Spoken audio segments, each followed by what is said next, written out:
जय हिंद दोस्तों। आशा करता हूँ आप सभी लोग अच्छे होंगे, मस्त होंगे और अपने परीक्षा की तैयारी भी अच्छे से कर रहे होंगे। बच्चों, जिन भाइयों का अभी अग्निवीर का एग्ज़ाम बचा हुआ है वो उनके लिए ये वीडियो काफ़ी ज़्यादा इंपॉर्टेंट है। बच्चों, ये प्रश्न उसी से लिए गए हैं जो परीक्षा पत्र में अभी हाल ही में जीके जीएस से प्रश्न आए हैं। अगर आप बच्चों टेक्नीशियन की तैयारी कर रहे हो फिर भी आप में जीके जीएस आता है, अगर नर्सिंग है तब भी 10 प्रश्न जीके जीएस का आता है। इसलिए बच्चों ये वीडियो आपके लिए बहुत ज़्यादा इंपॉर्टेंट होगा। आइए चलिए एक एक प्रश्न की अपने डिस्कशन करते हैं। सबसे पहला प्रश्न आपका क्या दे रखा है, ये पूछ रखा है खजुराहों के मंदिर किस राजवंश के दौरान बनाए गए थे। बच्चों, जो खजुराहों का मंदिर था वो चंदेल वंश के दौरान बनाया गया था। चंदेल वंश आपका ऑप्शन नंबर बी में है, तो ऑप्शन नंबर बी इसका एकदम करेक्ट आंसर होगा। आते हैं अपना अगला प्रश्न देखते हैं। अगला प्रश्न आपसे पूछ रखा है बच्चों कि मशहूर लिंगराज मंदिर किस शहर में स्थित है। जो बच्चों मशहूर लिंगराज मंदिर है वो आपका भुवनेश्वर में स्थित है, तो ऑप्शन नंबर बी में भुवनेश्वर है, तो ऑप्शन नंबर बी एकदम सही आंसर होगा। अगला प्रश्न क्या है, ये आपसे पूछ रखा है कि इनाम गांव भारत के किस राज्य में स्थित है। जो बच्चों इनाम गांव हैं वो दिए गए ऑप्शंस में से भारत के किस राज्य में स्थित है, तो किस राज्य में स्थित है बच्चों, वो महाराष्ट्र में स्थित है, तो ऑप्शन नंबर बी में महाराष्ट्र दे रखा है, तो ऑप्शन नंबर बी एकदम सही आंसर हो जाएगा। अगला प्रश्न देखते हैं। ये आपसे क्या पूछ रखा है, ये पूछ रखा है कि हाल ही में पद्म विभूषण से किसे सम्मानित किया गया। बच्चों प्रथम जो दिए गए ऑप्शंस में वर्तमान में ही, जल्द में ही, दैट मीन अभी हाल ही में बच्चों किसे पद्म भूषण से सम्मानित किया गया। तो किसे सम्मानित किया गया बच्चों, तो अभी जल्द में ही आपको पता होना चाहिए, वेंकैया नायडू को सम्मानित किया गया, तो ऑप्शन नंबर ए में वेंकैया नायडू दे रखा, तो ऑप्शन नंबर ए इसका करेक्ट आंसर हो जाएगा। आते हैं अपना पांचवा प्रश्न देखते हैं। पांचवा प्रश्न क्या है बच्चों, ये कह रखा है कि हाल ही में वर्तमान में कितने लोगों को पद्म विभूषण से सम्मानित किया गया है। तो कितने लोग को किया गया बच्चों, ये आपके 5 लोगों को किया गया। 5 लोग कौन कौन है बच्चों, पहली जो है वो श्रीमती विजया माला बाली हैं जो कला के क्षेत्र में जिनको मिला बच्चों। अगर बात करें श्री कोनी देला चिरंजीवी को, इनको भी कला के क्षेत्र में मिला बच्चों। अगर बात करें श्री एम वेंकैया नायडू, इनको सार्वजनिक कार्य के लिए मिला बच्चों। अगर बात करें आपसे कि बंदेश्वर पाठक को किसके लिए मिला, तो बच्चों इनको भी सामाजिक कार्य के लिए मिला। अगर बात करें श्रीमती प्रदम्मा सुब्रमण्यम को, तो इनको किस लिए मिला बच्चों, कला के लिए मिला। तो 5 क्षेत्रों में मिला, तो ऑप्शन नंबर सी में 5 क्षेत्र दे रखा है, तो ऑप्शन नंबर सी इसका करेक्ट आंसर होगा। अगला प्रश्न देखते हैं बच्चों, ये क्या है, इसमें पूछ रखा है कि पद्म विभूषण कुल मिला के कितने लोगों को मिला है। तो कुल मिला के बच्चों कितने लोगों को मिला है, इसका सही आंसर क्या होगा बच्चों, 17 लोगों को, तो ऑप्शन नंबर डी में 17 दे रखा है। सॉरी बच्चों, हाल ही में कुल मिलाकर कितने लोगों को मिला है, तो 17 लोगों को मिला, तो ऑप्शन नंबर डी में 17 दे रखा है, तो ऑप्शन नंबर डी इसका करेक्ट आंसर हो जाएगा। बच्चों ध्यान रखना, इसमें पद्म विभूषण पूछ रखा है तो दोनों अलग अलग होता है। इसमें क्या पूछ रखा है बच्चों, इसमें क्या रखा है, हाल ही में पंजाबी अभिनेत्री निर्मल ऋषि को कौन सा अवार्ड मिला। बच्चों निर्मल ऋषि को अभी हाल ही में कौन सा अवार्ड मिला, ये काफ़ी आसान प्रश्न है बच्चों, पद्म श्री मिला। कौन सा अवार्ड बच्चों, पद्म श्री मिला, तो ऑप्शन नंबर सी में दे रखा है, तो ऑप्शन नंबर सी इसका करेक्ट आंसर होगा। अगला प्रश्न क्या पूछ रखा है, ये आपसे पूछ रखा है कि सॉरी बच्चों 73वें संवैधानिक संशोधन अधिनियम के अनुसार पंचायत का कार्यकाल कितना होता है। तो बच्चों जो 73 अमेंडमेंट हुआ था उसके अनुसार जो पंचायत राज का कार्यकाल है वो उसके अनुसार 5 वर्ष का किया गया है। 5 वर्ष किस ऑप्शन में है, तो ऑप्शन नंबर डी में, तो ऑप्शन नंबर डी इसका करेक्ट आंसर होगा। अगला प्रश्न है, ये पूछ रखा है जब भारतीय संविधान को अपनाया गया तब उसमें कितनी अनुसूचियाँ थी। कहने का अर्थ है बच्चों कि 1950 में जब लागू हुआ, दैट मीन्स संविधान में भारतीय संविधान लागू हुआ था, तो उसमें अनुसूचियों की कुल मिलाकर संख्या जो थी बच्चों वो आपकी 8 थी। कितनी थी, 8 थी। 8 किस ऑप्शन में दे रखा है, तो ऑप्शन नंबर बी में दे रखा है, तो ऑप्शन नंबर बी इसका सही उत्तर हो जाएगा। अगले प्रश्न की चर्चा करते हैं। ये आपसे पूछ रखा है 10 मार्च 2019 को बच्चों भारतीय संविधान में कितने संशोधन किए गए थे। ये बच्चों 10 मार्च 2019 तक का डेटा है, तो तब तक के कुल मिलाकर कितने संशोधन किए गए थे। तो इसका जो करेक्ट आंसर है बच्चों वो आपका 103 हो जाएगा, क्योंकि उस समय 103 संविधान संशोधन किए जा चुके थे। तो 103 ऑप्शन नंबर डी में है, तो ऑप्शन नंबर डी इसका करेक्ट आंसर होगा। अगला प्रश्न क्या है, अगला प्रश्न आपसे पूछ रखा है कि हाल ही में कितने लोगों को अर्जुन अवार्ड से सम्मानित किया गया।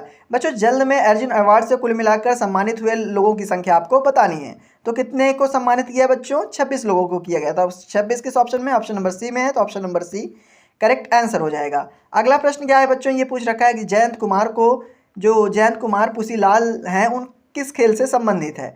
तो बच्चों वो आपके किस खेल से संबंधित है, टेनिस से है या टेबल टेनिस से है या फिर कुश्ती से या फिर कबड्डी से है। तो किससे संबंधित है बच्चों, वो आपके टेबल टेनिस से है। तो ऑप्शन नंबर बी में टेबल टेनिस दे रखा है, तो ऑप्शन नंबर बी करेक्ट हो जाएगा। अगला प्रश्न देखते हैं। ये आपसे पूछ रखा है बच्चों की कविता सेल्वराज किस खेल से संबंधित है। कविता सेल्वराज किस खेल से संबंधित है। तो बच्चों कल जो कविता सेल्वराज हैं ये आपकी कबड्डी से संबंधित है। किससे संबंधित है? कबड्डी से। तो ऑप्शन नंबर डी में कबड्डी है, तो ऑप्शन नंबर बी डी इसका करेक्ट होगा। अगला प्रश्न है कि इसमें पूछ रखा है ईसा सिंह किस खेल से संबंधित है। तो बच्चों बात करें ईसा सिंह की, तो ये ईसा सिंह जो हैं वो निशानेबाजी से संबंधित थी। तो निशानेबाजी ऑप्शन नंबर सी में है, तो ऑप्शन नंबर सी इसका करेक्ट आंसर होगा। अगला प्रश्न क्या है, ये आपसे पूछ रखा है कि थल सेना की पूर्वी कमांड का मुख्यालय कहाँ स्थित है। बच्चों थल सेना का जो पूर्वी कमांड है उसका मुख्यालय कहाँ पे स्थित है? तो कोलकाता में स्थित है। ऑप्शन नंबर ए में कोलकाता दे रखा है, तो ऑप्शन नंबर ए इसका करेक्ट आंसर होगा। अगला प्रश्न है कि थल सेना की दक्षिणी कमान कहाँ स्थित है। बच्चों दक्षिणी कमांड जो है वो थल सेना की उसकी जो मुख्यालय है वो आपका पुणे में स्थित है। तो ऑप्शन नंबर डी में पुणे है, तो ऑप्शन नंबर डी करेक्ट हो जाएगा। अगला प्रश्न देखते हैं, ये पूछ रखा है बच्चों थल सेना की उत्तरी कमांड का मुख्यालय कहाँ स्थित है। थल सेना की जो उत्तरी कमांड है बच्चों वो उसका मुख्यालय कहाँ स्थित है? वो उधमपुर में स्थित है। कहाँ स्थित है? उधमपुर में। तो ऑप्शन नंबर ए में उधमपुर दे रखा है, तो ऑप्शन नंबर ए करेक्ट हो जाएगा। अगला प्रश्न क्या है, ये पूछ रखा है आर्य समाज के संस्थापक कौन थे। बच्चों जो आर्य समाज था उसका संस्थापक कौन था? आत्माराम पांडुगे थे, या दयानंद सरस्वती थे, या राजा राम मोहन राय थे, या इनमें से कोई नहीं थे। तो आर्य समाज की स्थापना किसने की थी? तो बच्चों आर्य समाज की स्थापना दयानंद सरस्वती ने की थी। तो ऑप्शन नंबर बी में, तो ऑप्शन नंबर बी इसका करेक्ट आंसर होगा। अगला प्रश्न क्या है, ये पूछ रखा है जनगणना 2011 के अनुसार जनसंख्या के अनुसार दूसरे नंबर वाला राज्य कौन है। बच्चों जो 2011 की जनगणना हुई थी उसके अनुसार दूसरे नंबर पे जिसकी जनसंख्या सबसे ज़्यादा थी वो राज्य कौन है? तो कौन है बच्चों? वो राज्य महाराष्ट्र था। तो ऑप्शन नंबर सी में महाराष्ट्र है, तो ऑप्शन नंबर सी करेक्ट हो जाएगा। अगला प्रश्न है बच्चों, इसमें पूछ रखा है कि 2011 की जनगणना के अनुसार ही सर्वाधिक साक्षरता वाला दूसरा राज्य कौन है। बच्चों पहला तो बहुत ज़्यादा आपने देखा होगा, दूसरा भी जान लीजिए। जो दूसरा 2011 की जनगणना के अनुसार सर्वाधिक साक्षरता वाला दूसरा राज्य है वो इनमें से आपका मिजोरम है। तो ऑप्शन नंबर ए में मिजोरम दे रखा है, तो ऑप्शन नंबर ए इसका करेक्ट आंसर हो जाएगा। अगला प्रश्न देखते हैं, ये पूछ रखा है 2011 के अनुसार जनसंख्या घनत्व के मामले में। बच्चों किसका? जनसंख्या घनत्व के मामले में सबसे बड़ा पहला राज्य कौन सा है? तो कौन सा है बच्चों? ये आपका बिहार है। तो ऑप्शन नंबर ए में, तो option number A correct answer हो जाएगा। ठीक, अगला प्रश्न देखते हैं। अगला प्रश्न कह रखा है नगरीय जनसंख्या का प्रतिशत जो है सबसे अधिक किस राज्य का है। नगरीय जनसंख्या बच्चों किस राज्य में सबसे ज़्यादा है? तो ऑप्शन ए में आंध्र प्रदेश, बी में बिहार, सी में गोवा, सी में डी में महाराष्ट्र है। तो इसका जो करेक्ट आंसर है बच्चों वो क्या हो जाएगा आपका? इसका करेक्ट आंसर आपका गोवा हो जाएगा। किस ऑप्शन में? गोवा। तो गोवा ऑप्शन नंबर सी में, तो ऑप्शन नंबर सी इसका करेक्ट आंसर होगा। अगला प्रश्न देखते हैं। अगला प्रश्न आपका पॉलिटी से बच्चों, ये पूछ रखा है भारतीय संविधान का कौन सा अनुच्छेद राष्ट्रपति से संबंधित है। तो बच्चों भारतीय संविधान का कौन सा अनुच्छेद राष्ट्रपति से संबंधित है? इसका करेक्ट आंसर आपसे पूछ रखा है। तो कौन है बच्चों राष्ट्रपति से संबंधित अनुच्छेद इनमें से? वो आपका 61 है। अनुच्छेद 61 में राष्ट्रपति का बच्चों सारा जिक्र दे रखा है, तो option number C correct answer हो जाएगा। अगला प्रश्न है बच्चों, किस में 42वें संविधान संशोधन अधिनियम के द्वारा भारत के संविधान की प्रस्तावना में धर्मनिरपेक्ष शब्द जोड़ा गया। बच्चों ऐसा कब हुआ था? जब 42वें संविधान संशोधन अधिनियम के द्वारा भारतीय संविधान संशोधन पे सेक्युलरिज्म यानी धर्मनिरपेक्ष जोड़ा गया था। तो कब जोड़ा गया था बच्चों? ये आपका 1976 में जोड़ा गया था। तो ऑप्शन नंबर सी में है, तो option number C correct answer होगा। अगला प्रश्न क्या है बच्चों? अगला प्रश्न है आपका कि भारतीय संविधान का अनुच्छेद 17 से संबंधित है।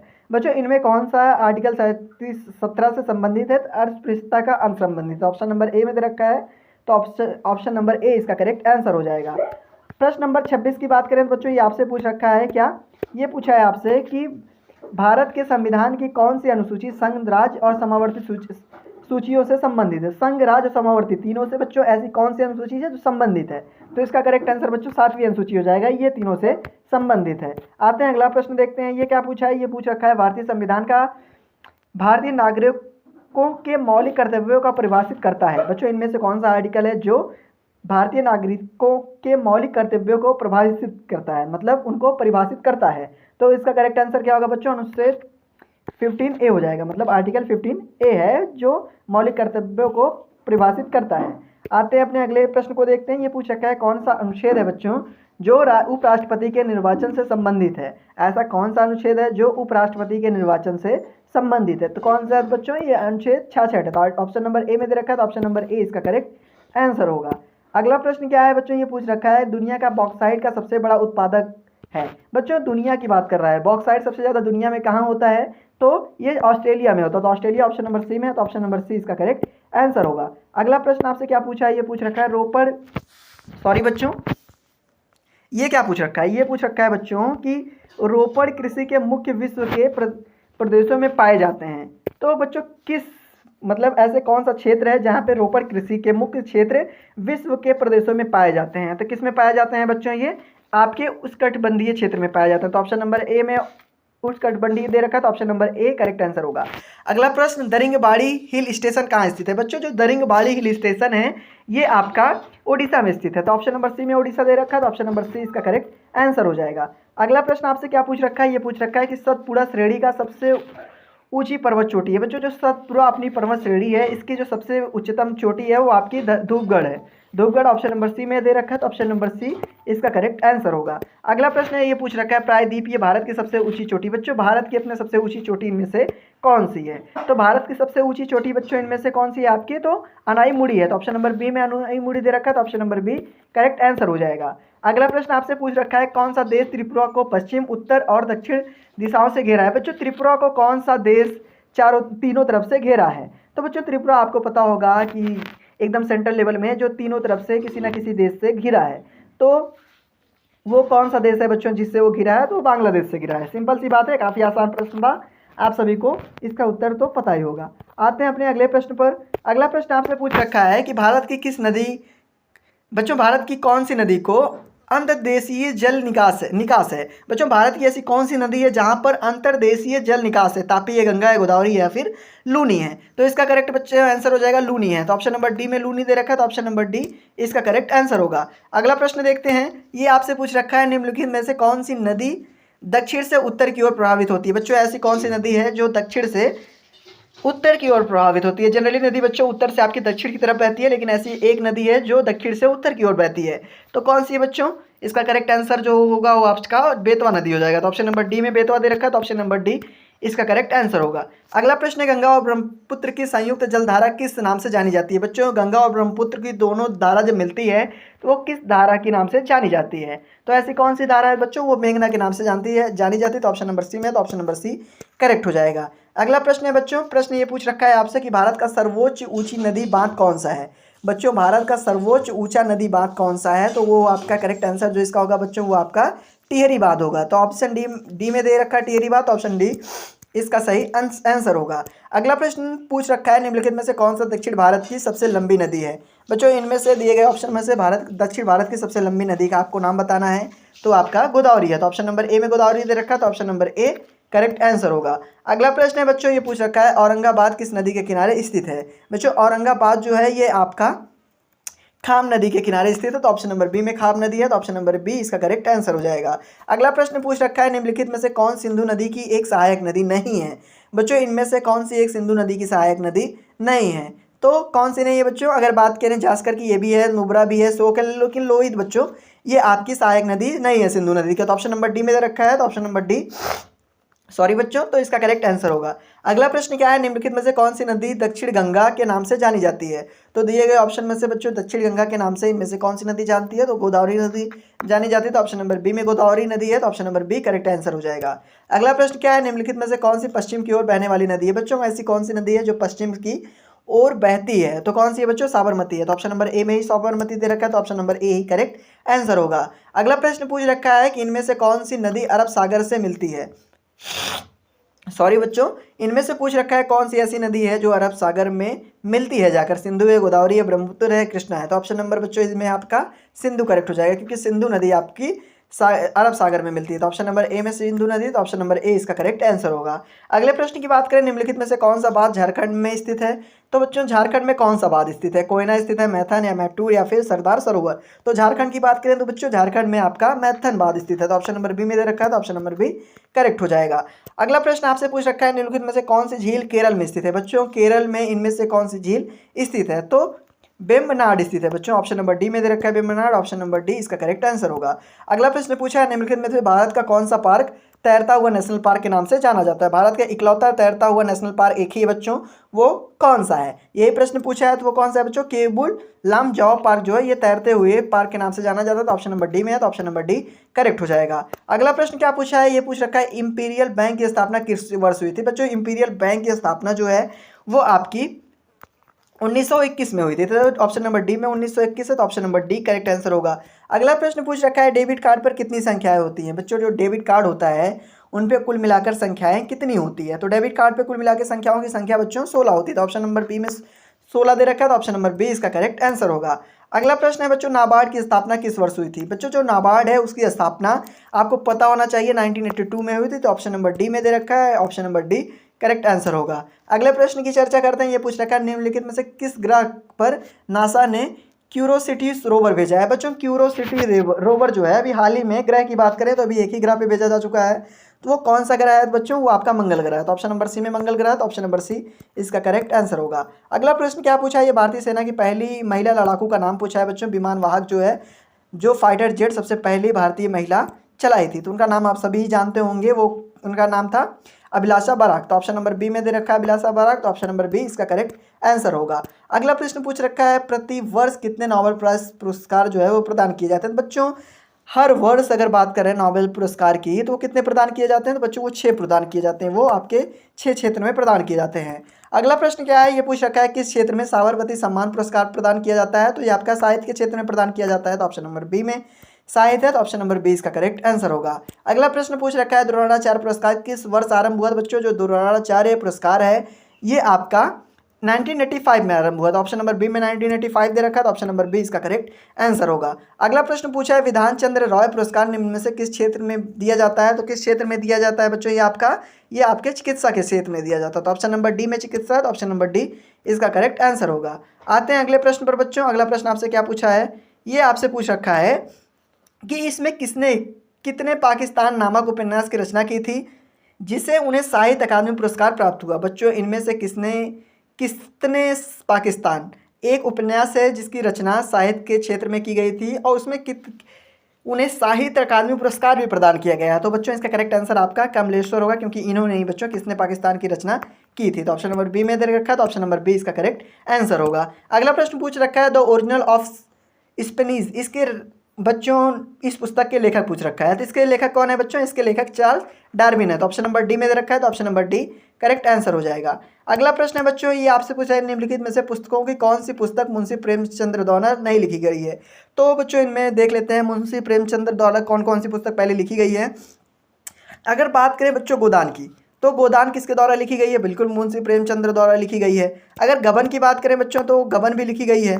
अगर गाइड की बात करें तो बच्चों जो गाइड है ये आपकी किसके द्वारा लिखी गई है, ये आर.एन. नारायण के द्वारा लिखी गई है। तो ऑप्शन नंबर डी सी इसमें करेक्ट आंसर होगा, ये इनके द्वारा लिखी गई पुस्तक नहीं है। आते हैं अपने अगले प्रश्न को देखते हैं। ये पूछ रखा है, पुस्तक गुलामगिरी किसके द्वारा लिखी गई है। जो पुस्तक गुलामगिरी है बच्चों, ये आपके नारायण गुरु द्वारा लिखी गई है। तो ऑप्शन नंबर सी में दे रखा है, तो ऑप्शन नंबर सी इसका करेक्ट आंसर होगा। अगला प्रश्न आपसे क्या पूछ रखा है, ये पूछ रखा है, प्रसिद्ध पुस्तक कामयानी के लेखक बच्चों पूछा है। कामयानी के लेखक आप सभी को पता होगा तो कौन है बच्चों, ये आपके महादेवी वर्मा हैं। तो ऑप्शन नंबर बी में महादेवी वर्मा है, तो ऑप्शन नंबर बी इसका करेक्ट आंसर होगा। अगला प्रश्न है, पाथवे टू गॉड नामक पुस्तक के लेखक कौन है। तो बच्चों पाथवे टू गॉड जो है इस पुस्तक के रचयिता कौन है, तो इसके रचयिता जवाहरलाल नेहरू है। तो ऑप्शन नंबर डी में दे रखा है, तो ऑप्शन नंबर डी इसका करेक्ट आंसर होगा। अगला प्रश्न है बच्चों, ए नेशन इज मेकिंग, इस पुस्तक के लेखक की बात की गई है। तो इस ए नेशन ऑफ मेकिंग जो है ये पुस्तक किसने लिखी है, तो ये पुस्तक बच्चों आपके गोपाल कृष्ण खोखले ने रखी है। तो ऑप्शन नंबर सी में दे रखा है, तो ऑप्शन नंबर सी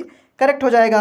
अगला प्रश्न आपसे पूछ रखा है कि भारत में प्रतिवर्ष राष्ट्रीय उपभोक्ता अधिकार दिवस कब मनाया जाता है। बच्चों प्रतिवर्ष अगर बात करें राष्ट्रीय उपभोक्ता अधिकार दिवस का, तो ये आपका 2 अक्टूबर के रूप में इसे सेलिब्रेट किया जाता है और गांधी जयंती के रूप में सेलिब्रेट किया जाता है। तो ऑप्शन नंबर बी बच्चों इसका करेक्ट आंसर होगा। अगर बात करें यूनिसेफ की स्थापना की, तो अगला प्रश्न यही है बच्चों, तो इसकी स्थापना कब हुई थी, तो इसकी स्थापना 1946 में हुई थी। तो ऑप्शन नंबर बी इसका करेक्ट आंसर हो जाएगा। अगले प्रश्न पे आते हैं। इसमें पूछ रखा है, WTO का मुख्यालय कहाँ है। तो बच्चों आप सभी को पता हो जाएगा, इसका मुख्यालय जिनेवा में स्थित है। तो ऑप्शन नंबर बी में जिनेवा दे रखा है, तो ऑप्शन नंबर बी इसका करेक्ट आंसर होगा। इसमें देखिए बच्चों सार्क का स्थापना वर्ष पूछ रखा है, तो कहाँ पे बच्चों सम्मेलन किस वर्ष हुआ था सार्क का, तो सार्क का जो हुआ था बच्चों वो 1995 में हुआ था। तो ऑप्शन नंबर सी में दे रखा है 1995, तो ऑप्शन नंबर सी इसका करेक्ट आंसर होगा। आते हैं अपना अगला प्रश्न देख लेते हैं। ये पूछ रखा है आपसे, न्यायमूर्ति शरद अरविंद बोबार्ड भारत के चौथे मुख्य न्यायाधीश हैं। बच्चों जो अरविंद बोबार्ड हैं ये भारत के चौथे मुख्य न्यायाधीश हैं। यही प्रश्न आपसे पूछ रखा है, तो कहते हैं बच्चों 47वें। तो ऑप्शन नंबर सी में 47 दे रखा है, तो ऑप्शन नंबर सी इसका करेक्ट आंसर होगा। अगला प्रश्न पूछ रखा है, अक्टूबर 2022 में मेघालय के राज्यपाल के रूप में किसने शपथ ली थी। बच्चों अक्टूबर 2022 में किसने मेघालय के राज्यपाल के रूप में शपथ लिया था? तो बी.डी. मिश्रा सर लिए थे। तो ऑप्शन नंबर डी में बी.डी. मिश्रा दे रखा है, तो ऑप्शन नंबर डी इसका करेक्ट आंसर होगा। अगला प्रश्न पूछ रखा है, पक्सीनिया एक परजीवी है। बच्चों जो पक्सीनिया है ये कौन सा परजीवी है? तो आपको पता होगा बच्चों कि ये कवक है, एक प्रकार का पक्सीविया एक कवक है। तो ऑप्शन नंबर डी में कवक दे रखा है, तो option number D correct answer होगा। अगले प्रश्न की बात करते हैं, ये पूछ रखा है, निम्नलिखित में से क्या कोशिकाओं को एक निश्चित आकार प्रदान करता है? बच्चों निम्नलिखित में से ऐसा क्या चीज़ है जो कोशिका को एक निश्चित आकार प्रदान करवाता है? तो क्या है बच्चों? वो आपका झिल्ली है। तो ऑप्शन नंबर बी में झिल्ली दे रखा है, तो ऑप्शन नंबर बी इसका करेक्ट आंसर होगा। अगला प्रश्न क्या है? अगला प्रश्न पूछ रखा है, निम्नलिखित में से कौन सा हरा शैवाल है? बच्चों इनमें से कौन सा हरा शैवाल है?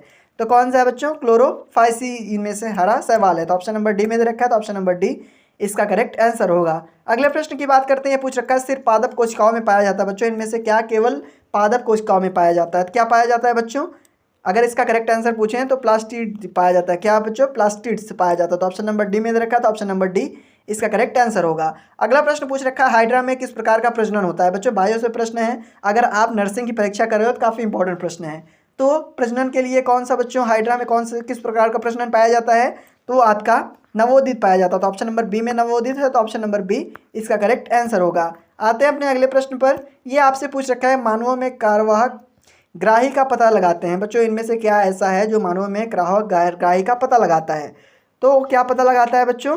ये आपका स्पर्श पता लगाता है। तो ऑप्शन नंबर सी इसका करेक्ट आंसर होगा। अगला प्रश्न है, कूपिका के भीतर गुब्बारों जैसी संरचनाएं हैं। तो बच्चों गुब्बारों जैसी संरचनाएं वो जो आपकी हैं कूपिका में, वो कहाँ पे है? तो वो बच्चों आपका फेफड़ों के अंदर है, क्योंकि वही फूलता है। तो ऑप्शन नंबर ए इसका करेक्ट आंसर होगा। अगला प्रश्न है, ग्लूकोज का पायरुवेलेट खंडन कहाँ होता है? तो बच्चों जो इसका ग्लूकोज का पायरुवेलेट खंडन होता है वो आपका कोशिका द्रव में होता है। तो ऑप्शन नंबर बी में कोशिका द्रव दे रखा है, तो ऑप्शन नंबर बी इसका सही आंसर होगा। अगला प्रश्न पूछ रखा है, किसके कारण खसरा की बीमारी होती है? बच्चों खसरा की जो बीमारी है आमतौर पर वो आपके वायरस के कारण होती है। तो ऑप्शन नंबर सी में वायरस दे रखा है, तो ऑप्शन नंबर सी इसका करेक्ट आंसर हो जाएगा। बच्चों अगला प्रश्न आपसे क्या पूछ रखा है? अगला प्रश्न पूछ रखा है, किस पीएच मान का दांत सड़ने लगता है? बच्चों किस पीएच मान पे मांस का दांत जो है वो सड़ने लगता है? तो किस पे सड़ने लगता है बच्चों?